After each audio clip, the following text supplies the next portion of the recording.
Assalamualaikum warahmatullahi wabarakatuh. Waalaikumsalam warahmatullahi wabarakatuh.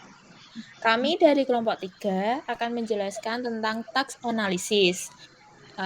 Untuk memulainya, saya akan memperkenalkan diri terlebih dahulu. Nama saya Kristabel dengan NIM A11 2019 11806. Saya Arya Divara Jendra dengan NIM A11 2019 11847. Saya Mosyarul Azhar dengan NIM A11 2019 12014. Di sini saya akan mengawali untuk menjelaskan apa itu tax analisis. Sebelum itu, pada pembahasan kali ini, di kelompok ini akan membahas tentang tujuan juga, istilah dalam tax analisis, dekomposisi tax analisis, serta pembagian dalam tax analisis. Tax analisis adalah suatu metode yang dapat digunakan untuk menganalisis pekerjaan manusia, sehingga menentukan apa yang dikerjakan dengan apa yang mereka bekerja dan apa yang harus mereka ketahui untuk memulai sesuatu proyek yang akan dibuat. Tujuan dari tax analisis itu bermacam-macam. Contohnya, untuk apa user akan melakukan pada produknya atau software yang sedang didesain atau yang sedang dikembangkan. Bagaimana user melakukan sesuatu pekerjaan dalam range dari kemampuan skill dari user. Jadi maksudnya itu dalam tax analisis ini kita melihat bagaimana user itu menggunakan aplikasi kita atau project kita.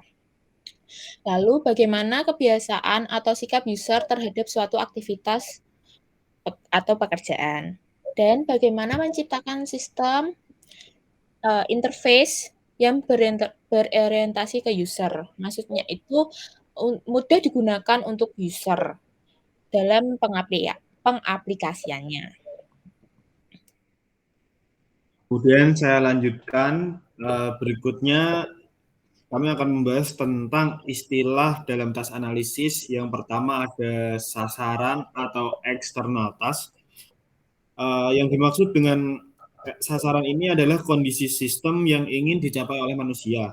Kemudian ada task atau internal task, yang dimana artinya adalah himpunan terstruktur dari aktivitas yang dibutuhkan, digunakan, atau dipercaya sebagai hal penting untuk mencapai sasaran dengan menggunakan perangkat tertentu.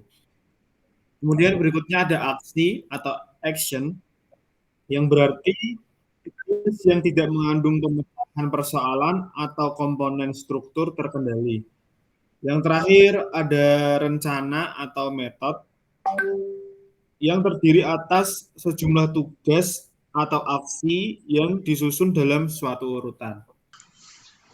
Kemudian selanjutnya pembahasan saya adalah dekomposisi task analisis. Hierarchical task analysis adalah deskripsi task dalam lingkup operasi atau hal yang dilakukan manusia dalam mencapai sasaran, dan rencana atau pernyataan atau kondisi saat tiap himpunan operasi harus dijalankan untuk mencapai sasaran operasi. Jadi dekomposisi task analisis memiliki bagian seperti berikut.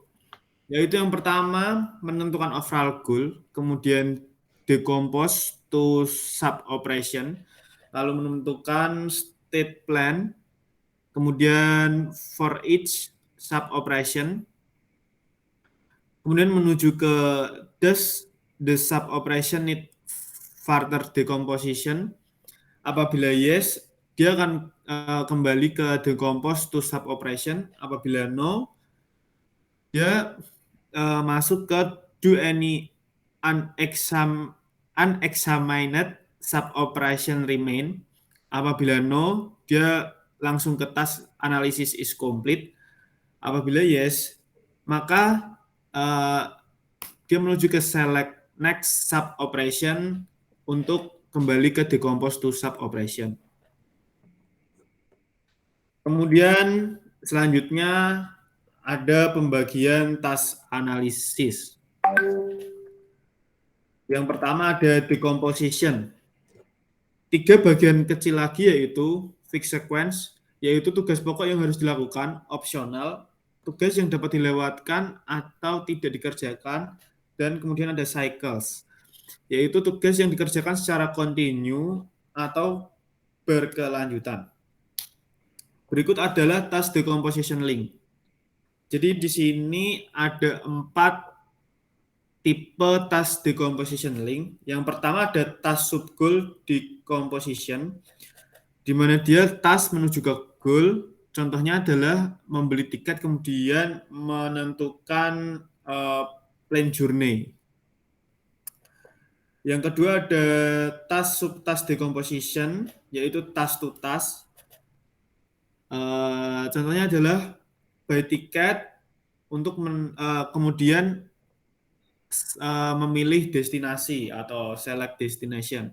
Yang ketiga ada task resource decomposition, yaitu task to resource yang contohnya adalah buy ticket to flight times. Yang keempat, yang terakhir ada task sub-goal decomposition, yaitu task to soft goal. Yang contohnya adalah buy ticket to connection reliable. Selanjutnya, knowledge based technique akan dilanjutkan oleh Rizal. Oke, di sini saya lanjutkan, yaitu bagian knowledge based technique. Teknik mengidentifikasi objek dan perkembangannya serta teknik pemecahan suatu masalah yang kompleks dengan menggunakan basis pengetahuan. Di sebelah kanan terdapat bagannya, yaitu terdapat additional function dan essential component. Di additional function terdapat knowledge acquisition module dan explanation module yang didapat dari knowledge base yang terdapat pada essential components, dan juga di essential component ada inference engine, dan yang terakhir terdapat interface to the outside world. Selanjutnya yaitu entity relation based analysis atau yang biasa disebut ERD. ERD adalah model konseptual yang mendeskripsikan hubungan antara penyimpanan dalam DFD digunakan untuk memodelkan struktur data dan hubungan antar data.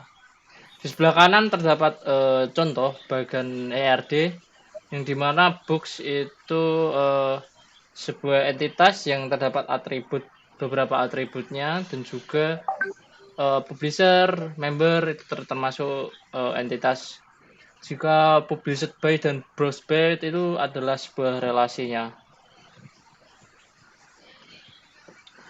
Selanjutnya referensi task analisis, yang dimana kita dapat referensinya dari Teixeira Lenor dan Vera Carlos Santos Beatrix tahun 2007, yaitu tentang Annual International Conference of the EA Engineering in Medicine and Biology Society. Dan juga yang kedua di web medium.com, yang dimana diupload oleh Alex Marpaung. Yang ketiga terdapat di web romisatriawahono.net, menyegarkan kembali pemahaman tentang requirement engineering.